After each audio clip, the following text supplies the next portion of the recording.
Дараагийн мэдээ 2025 он дуустал энгийн АИ-92, Евро 5, АИ-95 дизель түлшээр үн нэмэгдэхгүй.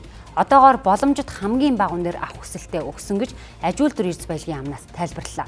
Маргааш Орос улбаны улсын холбогдох яамны удирдлагуудтай цахим уулзалт хийхдээ үн нийлүүлэлтийн талаар ярилцахаар төлөвлөсөн байна. Дэлхийд Оросын улбаны улс Монголоос өөр энгийн АИ-92 шатхуун гэсэн ойлголт хэрэглээ байхгүй болсныг тодорхойлоо.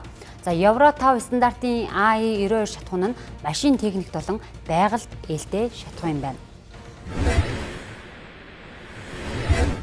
9 өдөр нь одоо 34 хүн байгаа орж ирсэн байна. 34-өөс дээш байгаа.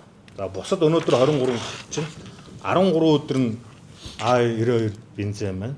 34-өөс доош орж ирсэн 12 сард. 12 сарын эхэнд бол энэ өдрийн хэрэглээг хангахгүй хэмжээний бүтээгдэхүүн орж ирж байсан учраас энэ доголдол маань үүссэн. Өнөөдөр бол хэрэгцээнээс давсан илүү бүтээгдэхүүнүүд нийлүүлэгдээд ирсэн учраас хангамжуул ерөнхийдөө сайжирч байна.